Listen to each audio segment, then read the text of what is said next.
Hello, everyone. Welcome to this session of the African Infrastructure Fellowship Program. Firstly, we're really happy to see you all here. And yes, so again, welcome. Thank you for being here. We're going to be talking today about different ways to finance African infrastructure, and really what we have in particular and special, and we're happy that we'll be able to have insight from PPP experts across 18 different African nations that are here in the room.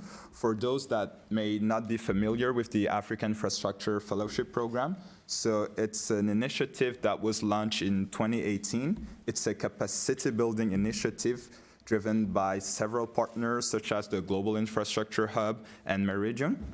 And so it's really designed to support African governments in developing sustainable and resilient infrastructure projects. So we believe it's the first true infrastructure public-private partnership program that is really dedicated to training senior civil servants involved in the procurement of large and complex infrastructure projects all over Africa. And we really try to engage governments, leading academic institutions, as well as the private sector players.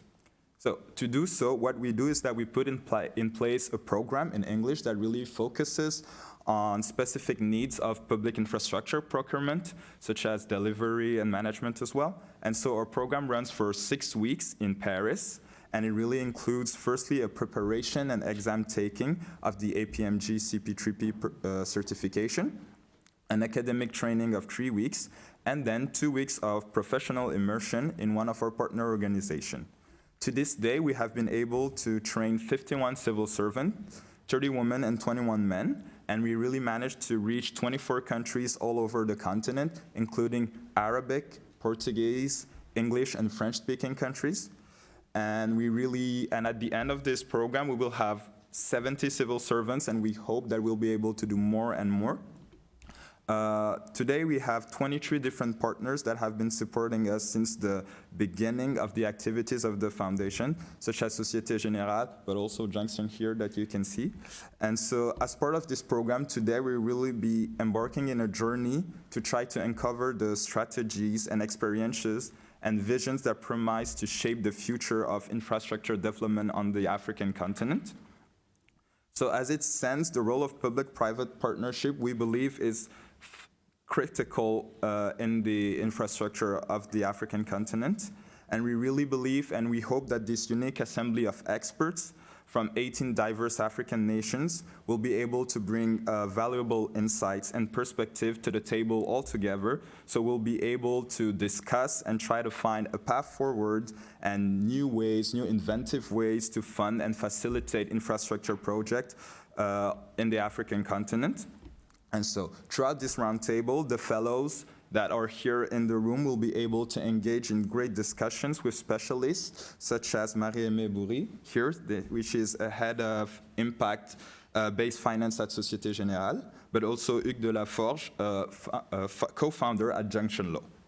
So we will be able to share the best practices to examine the challenges and opportunities that define infrastructure landscape in Africa.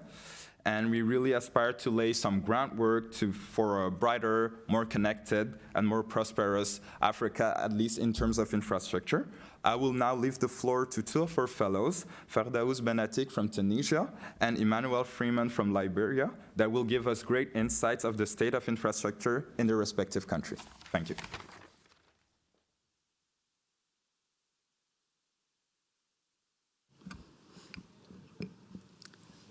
Hello. Okay. Thank you, Seydou, and good afternoon to all. It's a pleasure for me to be here and attend the Paris Infra Week. So my name is Ferdaous Benatik.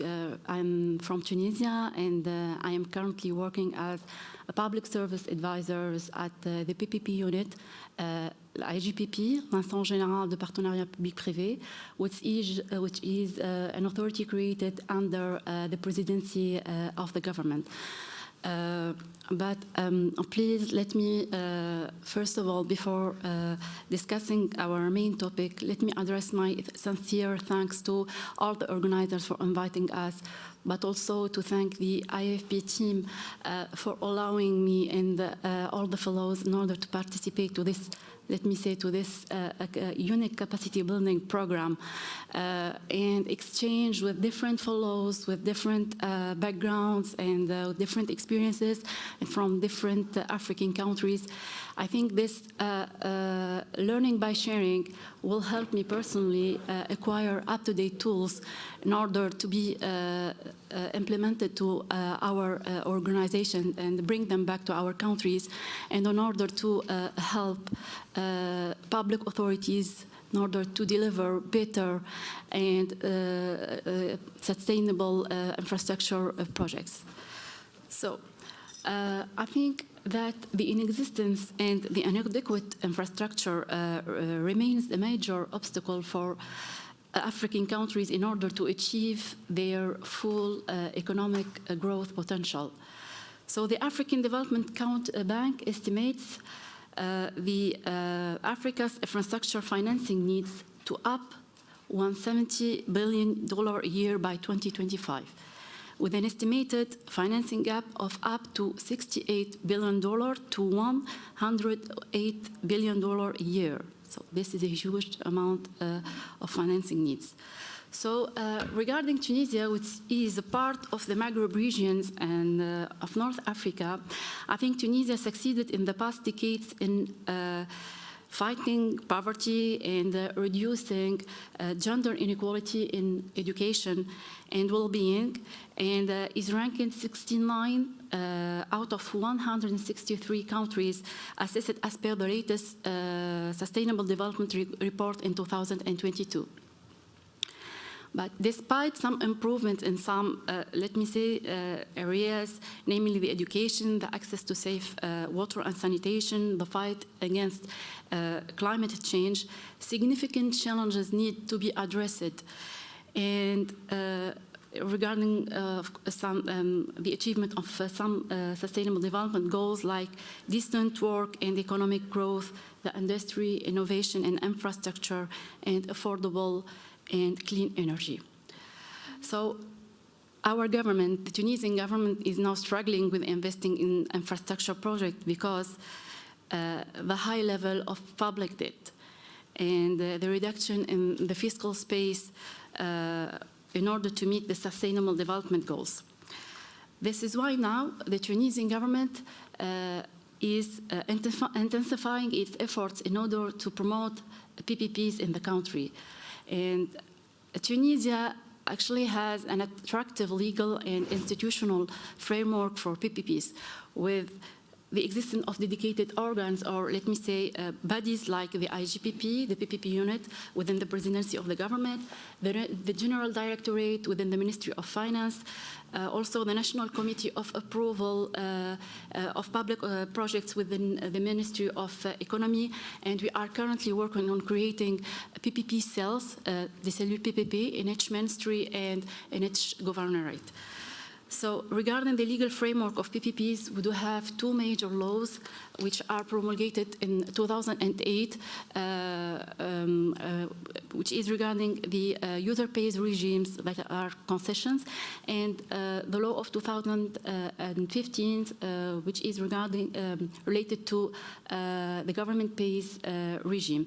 And of course, they are texts of applications. And the major reforms that have been included to the legal framework, especially after the promulgation of the 2019 related to improving the business climate, the investment climate, it was the promotion of first of all, the encouragement of local authorities to use PPPs, and also the promotion of private initiatives through the adoption of incentives for the initiators of unsolicited proposals.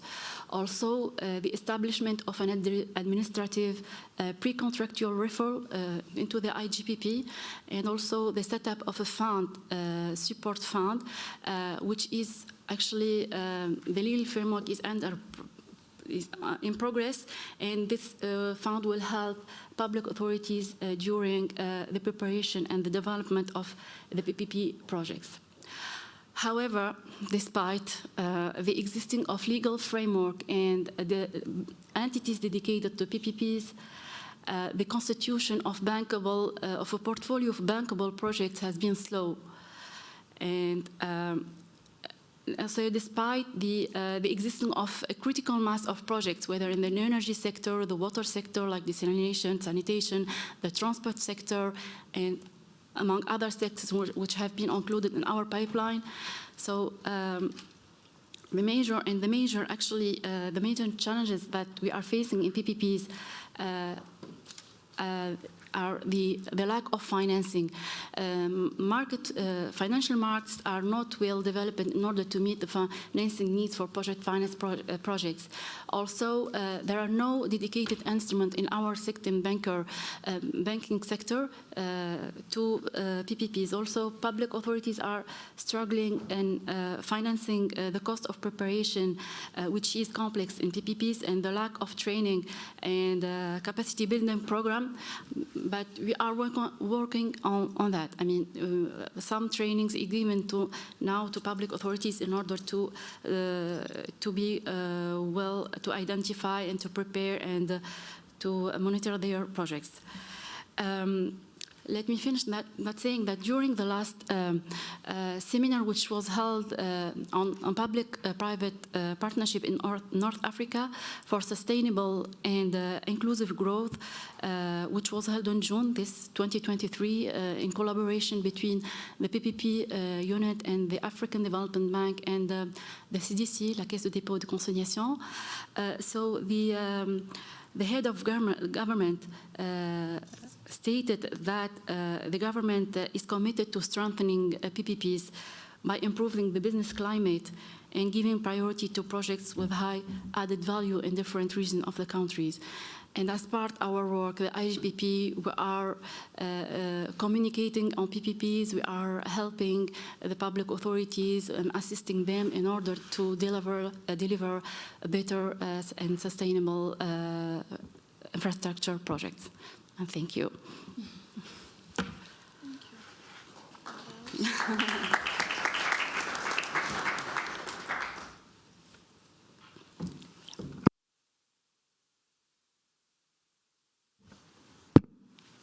Thank you very much.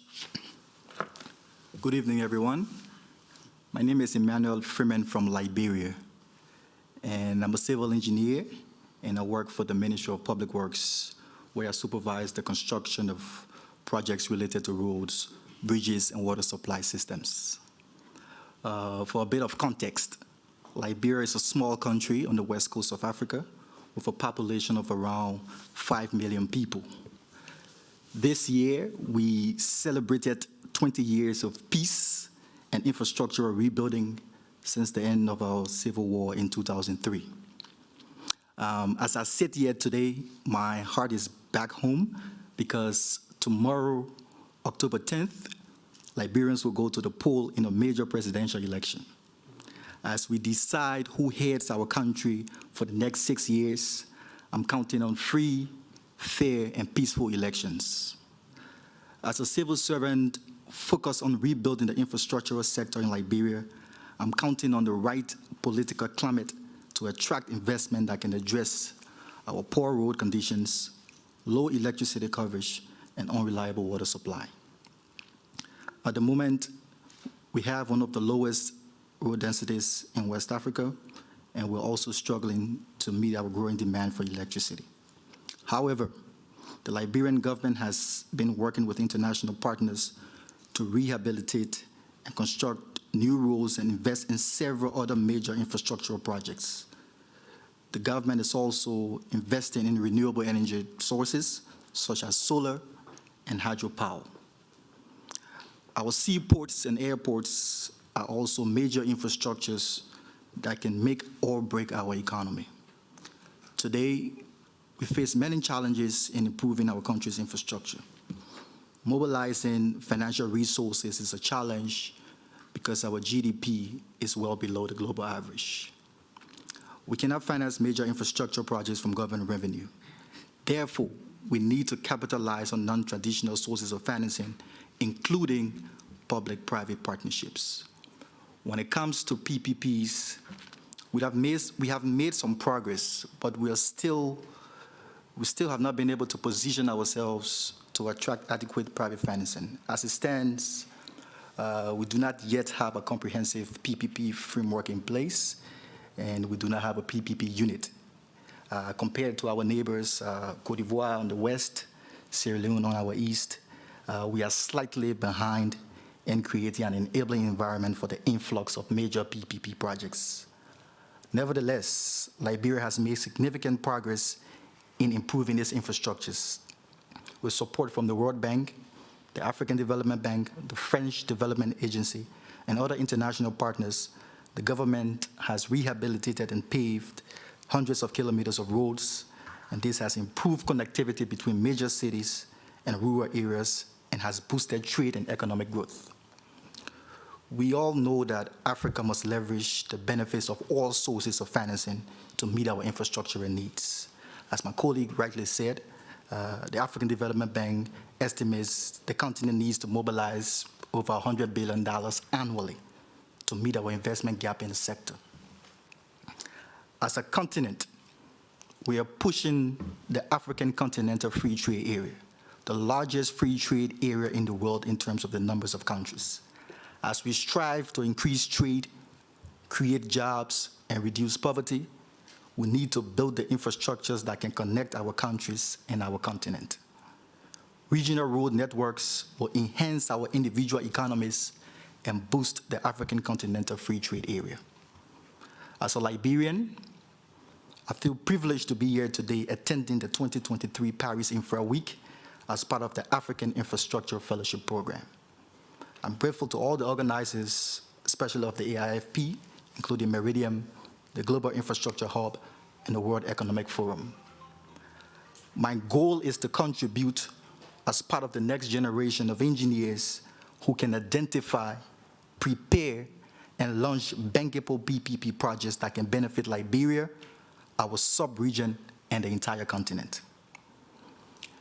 To conclude, I would like to close up with a few questions to ponder. How can we position ourselves to play alongside the lenders and private partners? How can we ensure that we have in-house expertise to compete with the technical, legal, and financial capacity of the private sector? PPPs require preparation. How can we reduce the perception of risk and prepare bankable projects that can attract the right financing? These and many other questions I'm hoping to explore during my time here in Paris, and I look forward to hearing from you all. Thank you.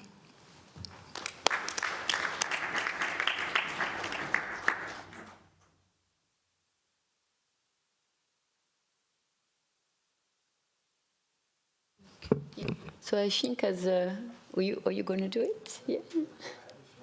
No, I was just saying that, of course, we saw these different issues that exist in terms of infrastructure in Africa that were shown by our two fellows.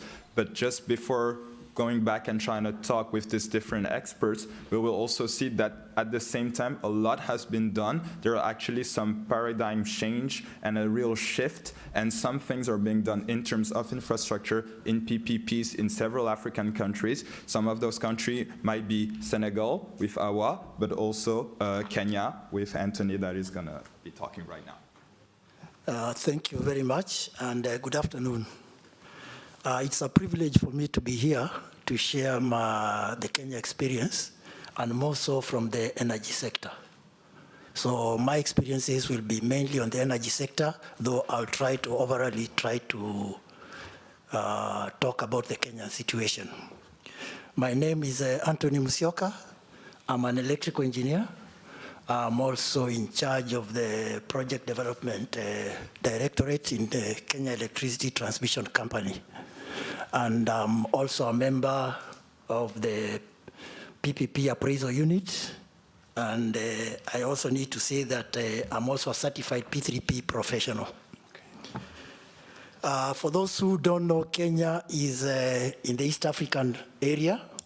It's surrounded by Tanzania, Uganda, and we have to the north, we have South Sudan, we have Ethiopia, and of course Somalia before we also border the Indian Ocean. So in principle, that, for those who don't know, that's where Kenya is. I will start first by touching a few areas in PPP. One of them will be the framework.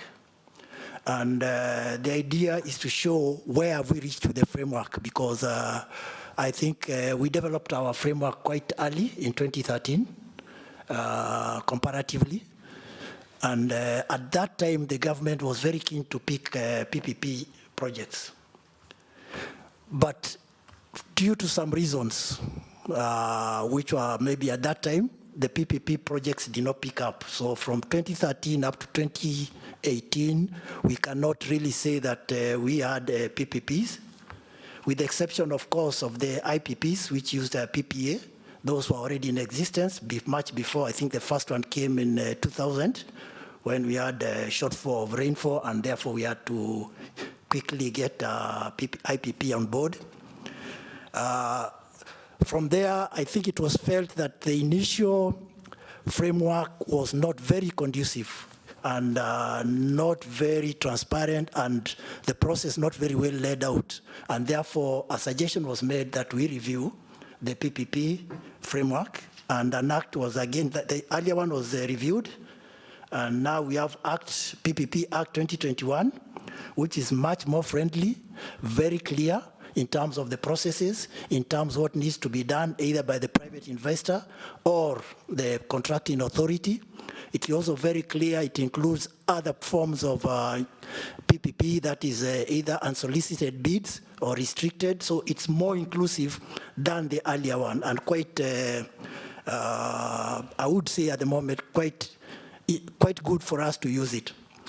In the process, of course, we have not finalized everything about the framework. Currently, that is the PPP Directorate Unit under the NT. They are currently coming up with the regulations. They are also trying to come up with templates. And the idea is that we are trying to make it very easy for somebody to know what needs to be done and be very transparent. That's the way we are going. And we expect that within the next 2 to 3 years. Unfortunately, the process is not very fast. We should be, everything should be in place. That notwithstanding, I think the PPP projects are ongoing. That's something which I'll be able to analyze.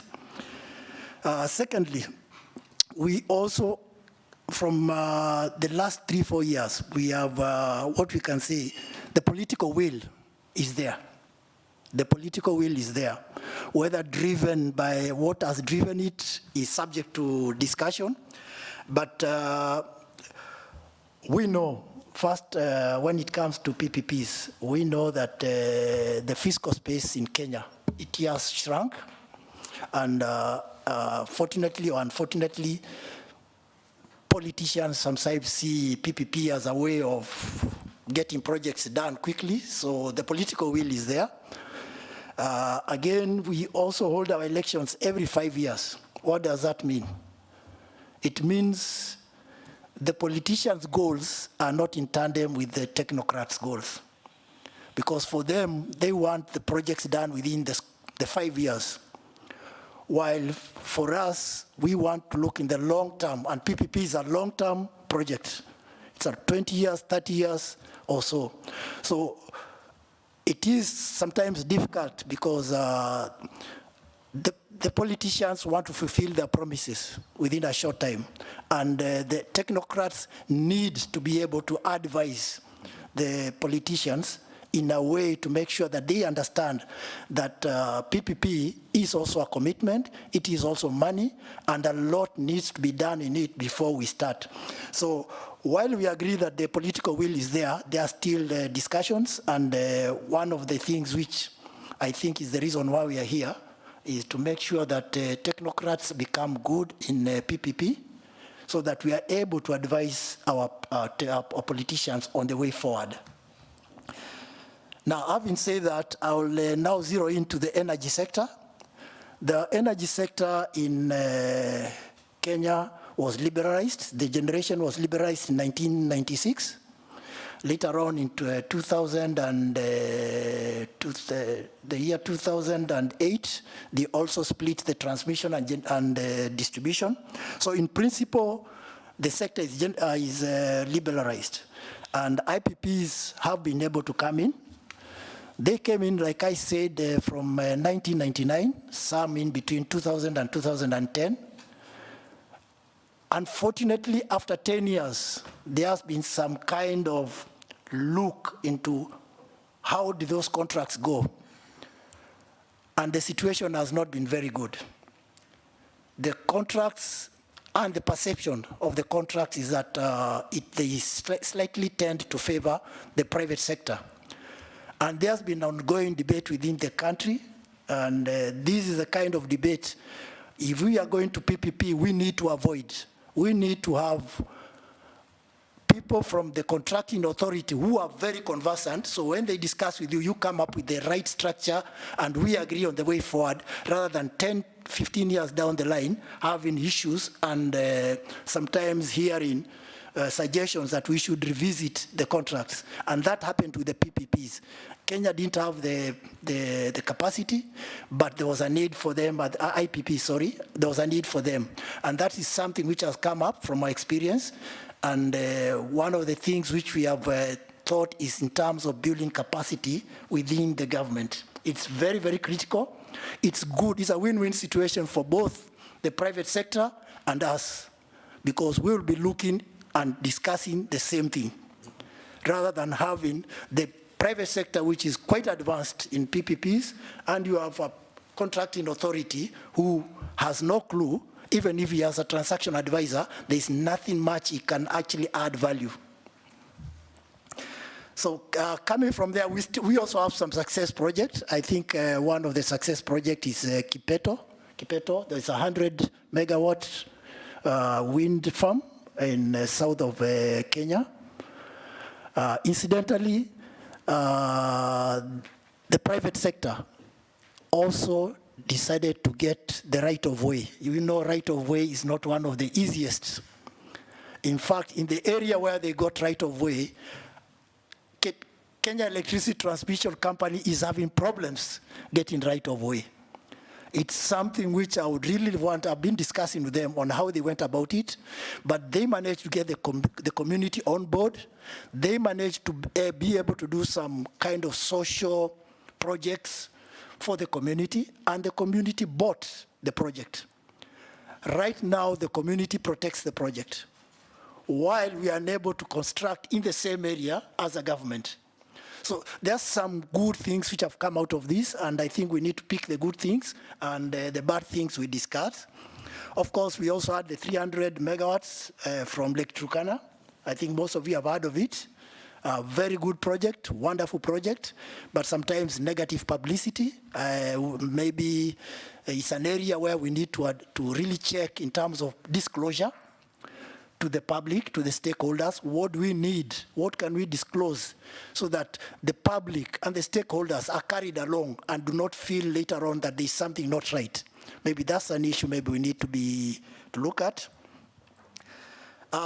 In terms of projects, if I might talk for Kenya Electricity Transmission Company, we have two sets of projects which we intend to go competitive. One of the set is we have got a transaction advisor, that is IFC. The other one, we have just gone to tender an expression of interest to also get a transaction advisor.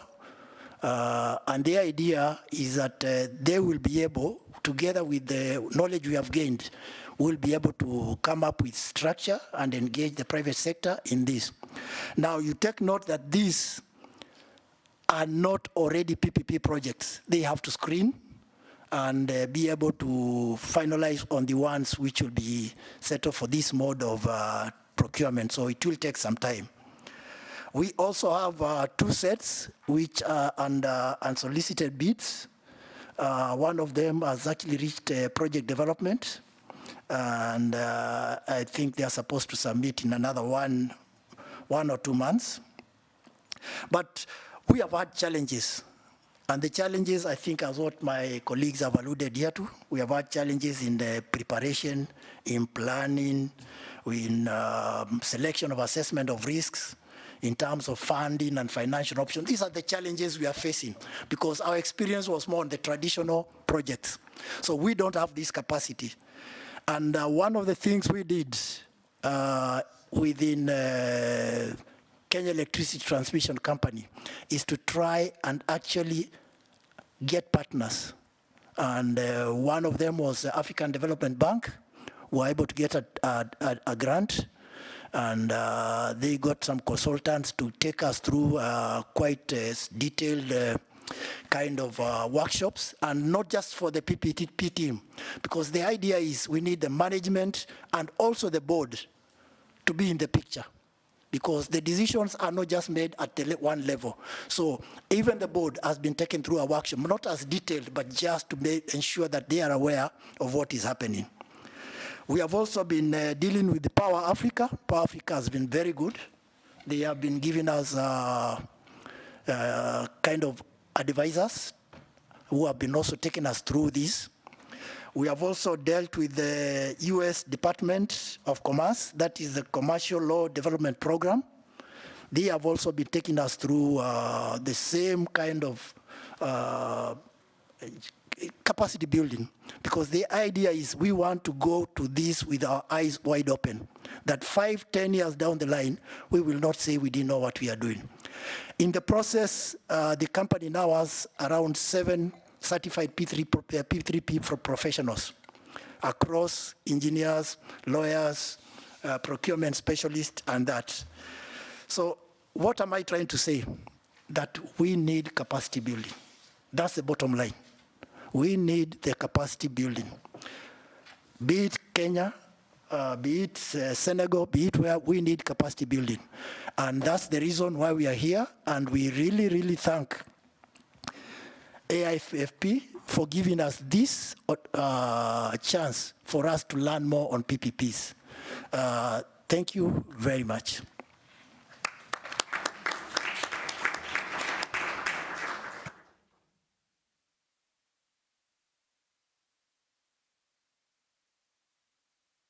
Sorry.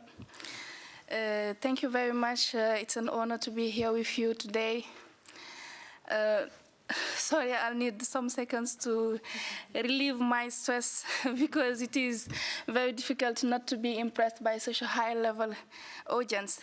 My name is Awa Jumja from Senegal. I am a civil engineer, certified CP3P preparation level, and I work in the Executive Council for Sustainable Urban Transport of Dakar, where I had the chance to be involved in the recruitment of the private partner in charge of the operation and the maintenance of the BRT, SUN PPP. I will share my experience in the BRT projects. Unfortunately, I don't have many experiences as my colleagues, but I'll try to make it interesting. The BRT project is a urban transport project aimed to improve mobility between Dakar and Guédiawaye, which is a suburban area. The construction of the infrastructure was financed by the government, and a private partner has been recruited for the acquisition of the rolling stock, the operation and the maintenance of the BRT systems through a user PPP. So the procurement process of the BRT is very interesting because we started with a two-stage open tender, which was unsuccessful, and then we passed through a negotiation process which lasted a whole year. And I want to share with you the organization that we put in place for the negotiations.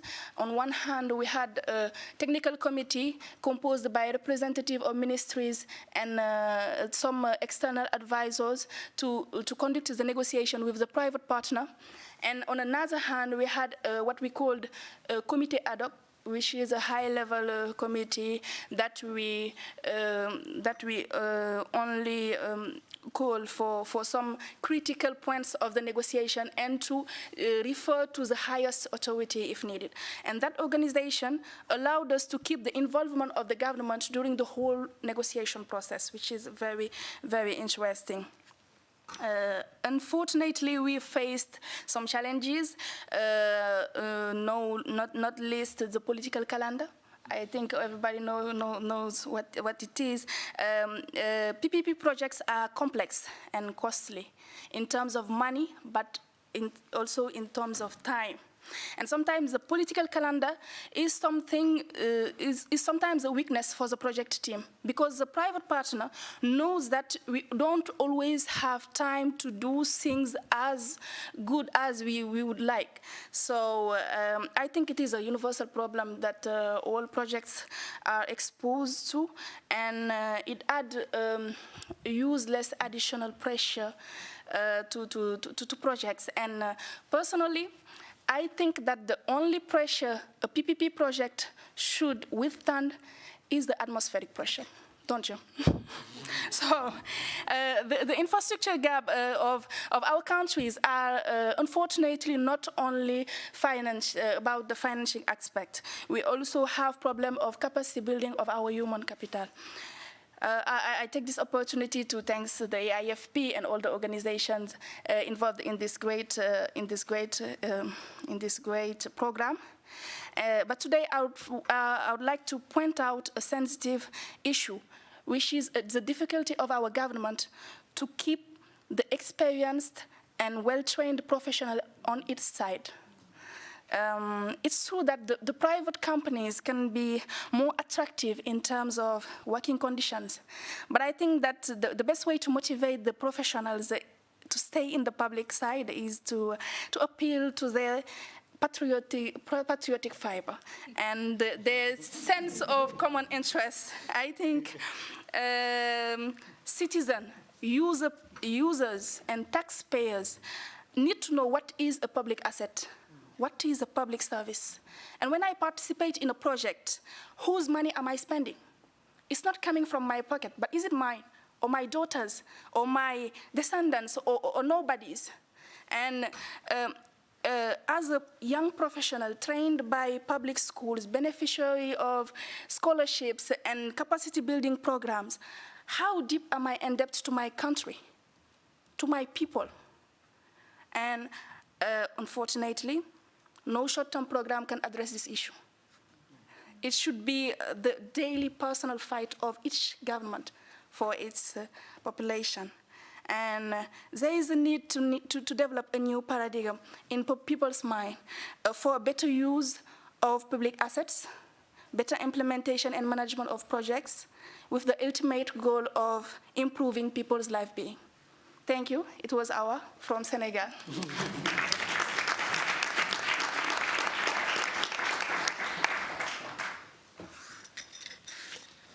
Very, very good to see so much enthusiasm. And you're right. We have the same in France and in many other countries, that there is a lot that is given for free in terms of education, and it's a good opportunity to give back by building the country's infrastructure. So I don't know, before we maybe share a few thoughts among Hugues and myself, are there any reactions or comments? I don't know if there are other fellows that share the same issues, or if there are any additional very important issues that have not been mentioned here by the previous speakers. In such case, feel free to. Okay. As far as we are concerned, so just in a few words, as for myself, so I work in Société Générale in a team called Impact-Based Finance, which is a bit unusual term, but what it means is that as part of our global banking and advisory services, we felt the need to have a team that is dedicated to look for innovative financing solutions to address the SDG investment gap. And I'm saying SDG investment gap on purpose and not funding gap, because often we think the issue is financing, and in fact the issue is investing, is making sure, as you all said before, that there is a conducive environment where private companies will want to invest equity, and there the second problem is, of course, to find the lenders to leverage that equity. So as part of what we're working on, so I'm not an infrastructure specialist, I say it from the outset, but we've been looking at what our colleagues do not work on. So we have a very expert PPP specialists that are working hand in hand with our export credit agency specialists for projects in Africa. And also locally, through our African subsidiaries, we also have local experts. As far as my team is concerned, we've been focusing on what is not looked at so much, for example, decentralized solar power generation, which is also key to provide affordable access to clean power. And here the issue is a bit different from what was mentioned here. It's more a question of how do you find the aggregator?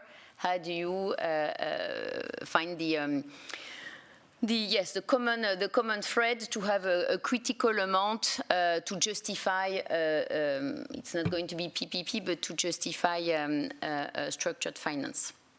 So just to pick up on what was said, and then I'll hand over to Hugues. I think many things were said here, and on what I heard, I think many things resonate to also the findings we faced looking at whether it's a new type of asset class or infrastructure financing, one of which is the need to have a transversal communication amongst the ministries. So you said you created the transversal PPP unit, right? Which I think is definitely one of the key also for countries to optimize public investments, is to make sure that they are not working in silos and try to see how a certain project in certain area, be it transport or healthcare or education, can be augmented by other infrastructure projects, access to energy, for example, and see how the same dollars invested can have a multiple impact by increasing the communication between the different units. One thing also that was mentioned is, and I think it's one of the biggest issue for financing, is how to reduce the perception of risks. And it was very well covered in the previous panel with Lionel Zinzou and other speakers. And for this, I think increasing transparency is really the key solution. So one thing that we've been fighting for a lot, and I think we're finally coming to get it, is to have a transparency on the GEMS database, which is, you know, the database that collects the data from all the DFIs and MDBs, which have a very good track record, including in countries which are very poorly rated or with no rating at all. And it's essential that this data is shared with the private sector, so we can at least deconstruct the risk misperception that we have, or that our risk committee has, or our board member have, about what is the payment track record of those projects. But as far as we're concerned, for example, Société Générale, we are present with retail networks in 17 African countries, and we're very satisfied with the performance of the loans we make in these subsidiaries. So by being present locally, of course, it helps also deconstruct this. Maybe to pick up on another point that was raised, which is often there is a political will, but the fiscal space is shrinking, especially with the high rate environment. So here one thing that can be looked at is, in terms of financial innovation, is see how we can better mobilize the DFIs, MDBs, and the other insurance providers so that sovereign bonds can be covered in order to reduce the cost of issuing new debt. Of course, the debt has to be sustainable, but by reducing the rate of borrowing, it creates better sustainability for the debt repayment for the country. And recently we've seen a couple of transactions called debt for nature swaps, for example, which is a good combination of allowing a country that is in a difficult space to issue in the markets, but has the means to repay, so allowing them to reduce the cost of funding in exchange for a commitment to fund nature conservancy projects, which, as we all know, they can often have a very critical role in terms of natural infrastructure to protect the country's coast from the adverse effect of climate change, such as rising sea level, etc. So this is potentially an innovation that can be of use in certain countries, reducing funding costs and also freeing up some capital for nature-based infrastructure.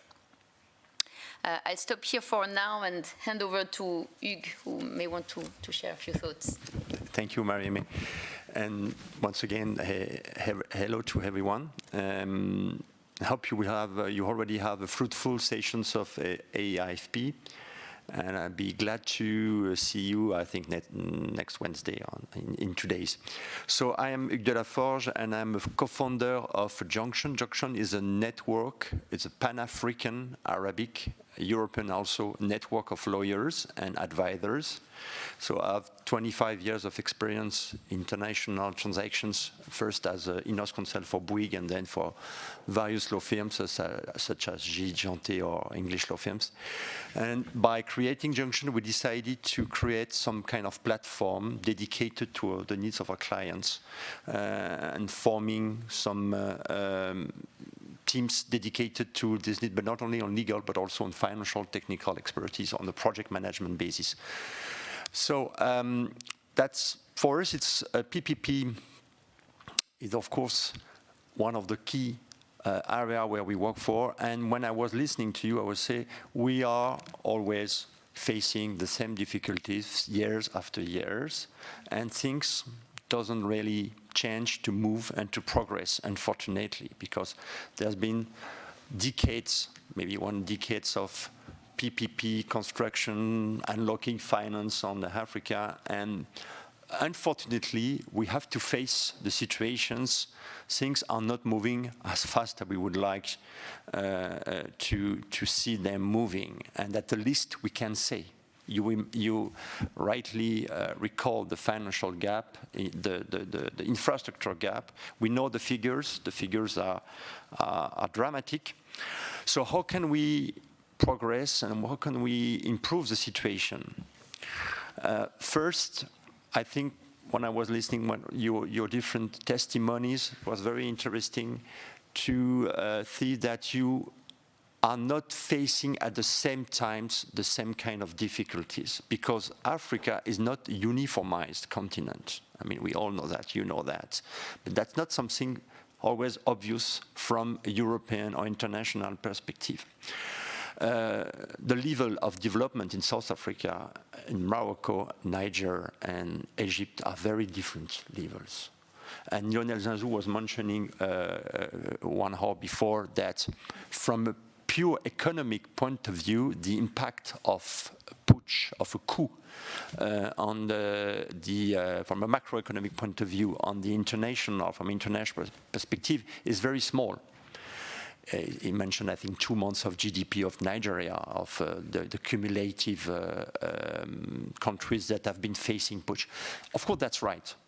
But we cannot only have an economic point of view here.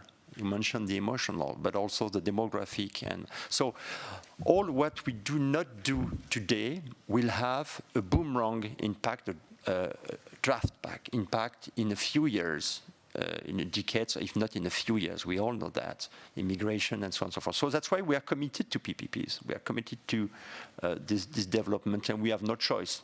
Not that we necessarily are in love with Africa. I mean, I like Africa, and we've been working 20 years in Africa, but we have no choice. So we should not be too optimistic, but realistic in that approach. So just to pick up a few things that have been mentioned, I think I'm a lawyer, so just come back on the legal framework. I think one of you mentioned the templates. The templates which are available, and what I can say, the methodology which is available on the website, PPP unit website, should be as simple as possible. In my experience, we have faced too many difficulties and complexity in the legal framework, which have most of the time been just a copy copy and paste of European standards, international standards. That doesn't work, except maybe for some of Anglophone African countries like Kenya, and to a certain extent. But we know that the more complexity we bring, the more bypass processes we encourage. I.e., when I mean bypass, I mean the PPP framework shall be diverted from its first objective.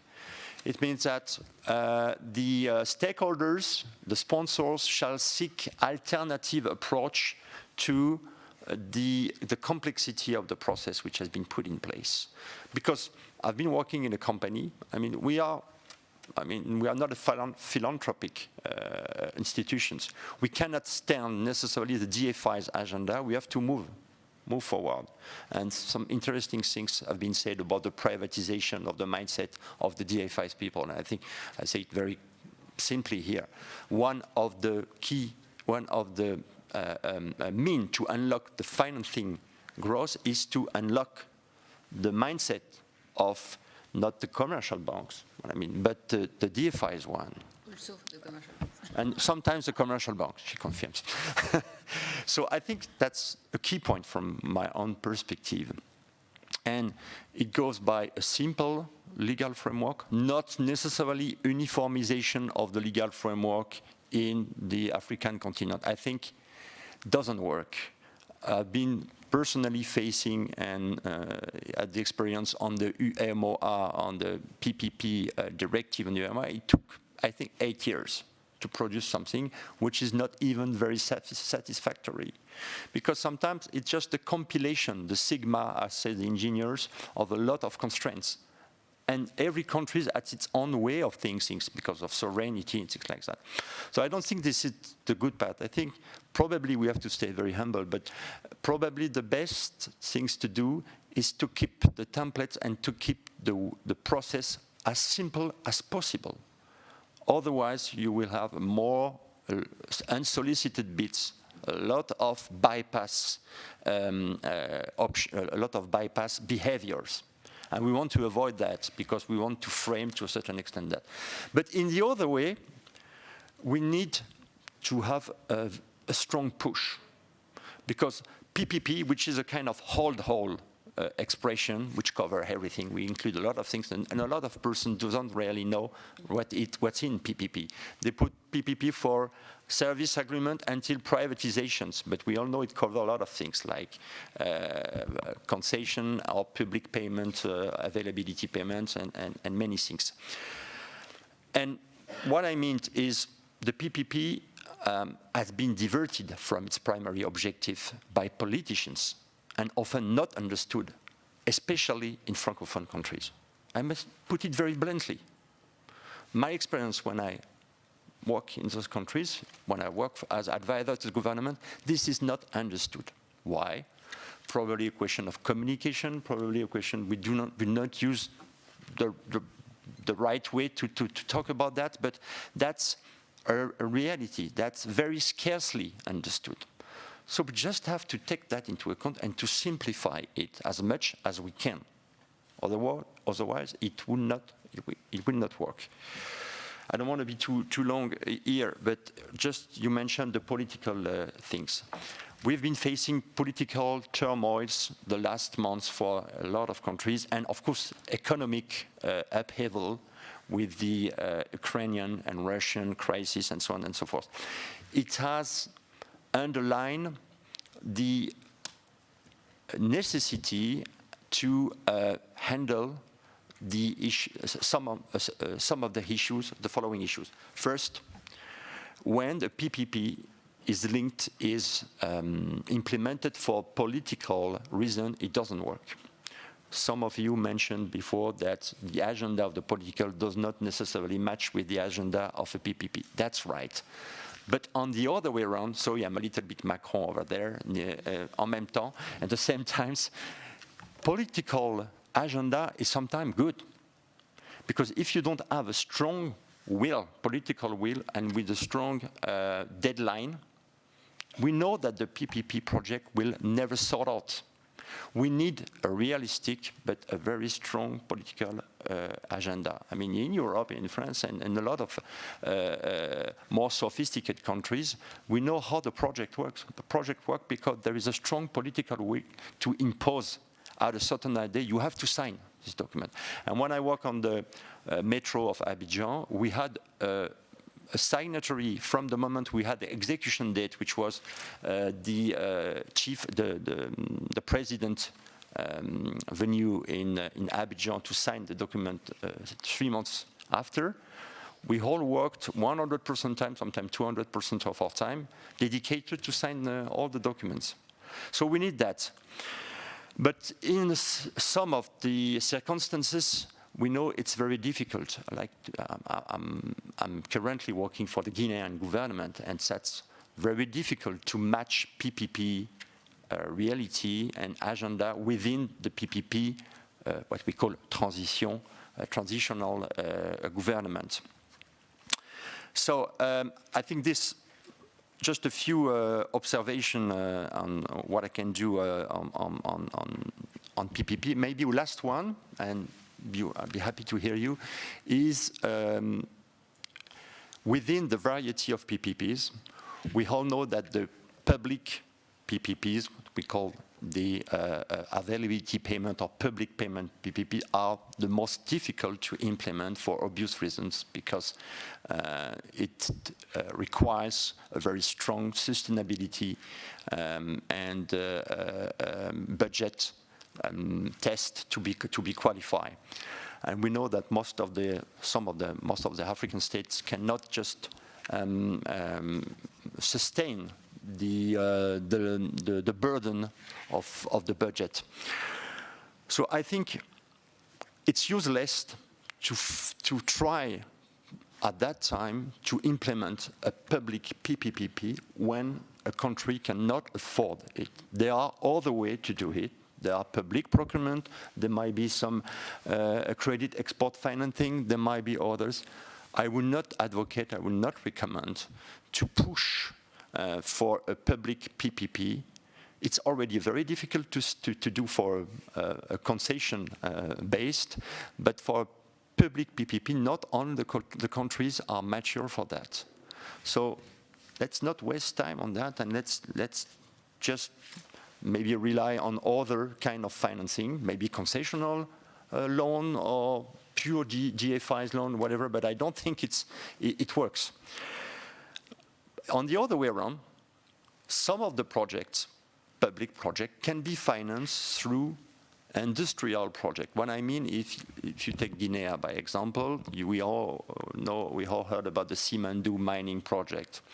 And in Simandou mining project, there are a lot of what we call infrastructure which are subcontracted, which inherit from the main project, the mining project itself, in the corridor, the train corridor, the port, electricity lines, and so on and so forth.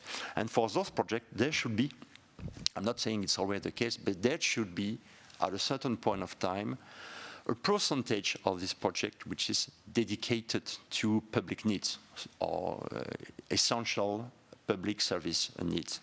That's for sure. When in a country like Guinea or some countries which are on the border of Africa, which have very strong port services, container services, that's something I think we can work on. I don't want to be too long like that, but just a few comments and based on what you say and my experience. Thank you very much. So I don't know if there are any questions or reactions to what was said, or ideas or success stories over there. Thank you. So I'm not part of the program, so I don't know if I'm allowed to ask my question or make a comment. You have a wild card. First of all, I'd like to thank everyone for your interventions, which were extremely interesting. There's a couple of points that I'd like to maybe to focus on. One of which was actually mentioned by Monsieur de la Forge right at the end of his intervention. I'll be speaking from my very own point of view, which is the point of view of a private sector advisory and developer. My role is within Aegis, working with Aegis Consulting on financial engineering of projects. To go point by point, I absolutely agree with speakers about the role of PPPs, which are a fantastic way to bridge the financing gap and mobilizing private capital, private finance, and expertise. I also agree with the fact that, sadly, many projects do fail, and that regulation plays a very, very important role. However, and obviously you were expecting it, there's a but. However, that's not it. That's not really the whole picture. And here is why and where I speak from the perspective of a private sector. A private sector, a private investor will require a return. I know I'm not teaching anyone anything here. But infrastructure, and especially essential infrastructure, often is not something that's profitable in and of itself. Just to mention one example, which is actually one of the sectors on which I work the most, is public transportation.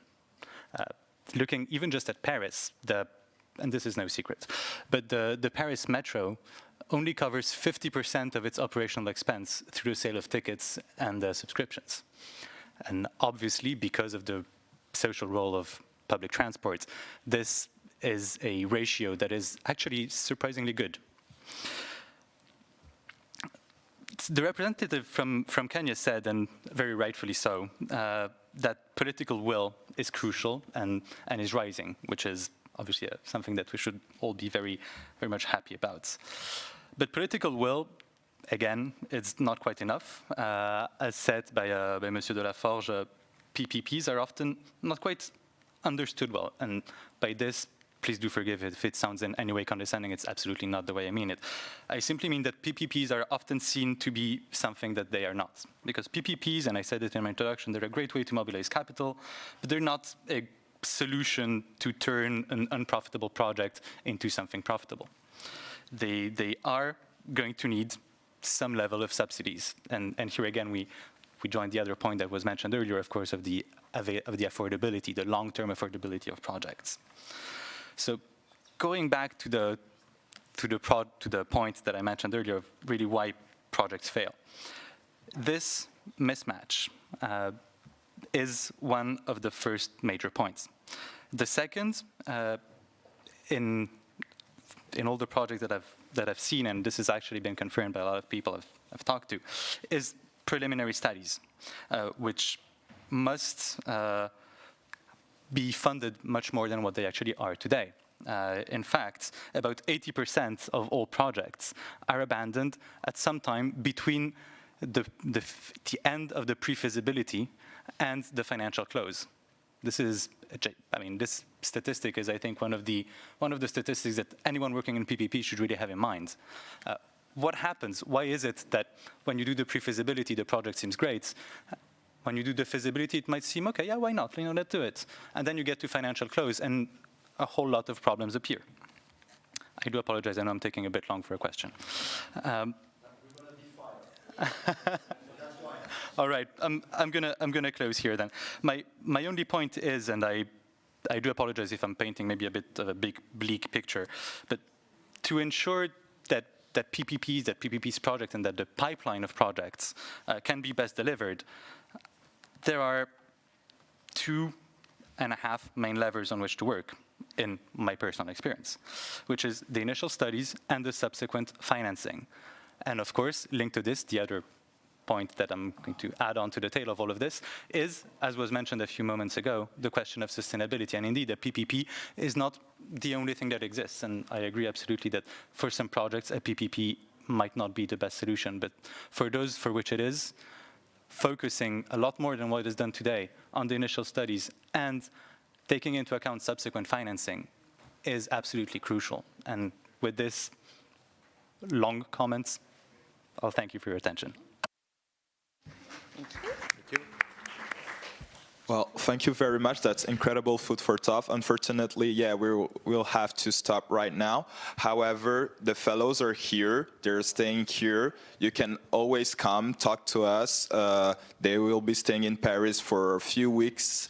And yes, and thank you very much, Marie-Aimée. Thank you very much, Hugues, and to all of you for coming today. Bye.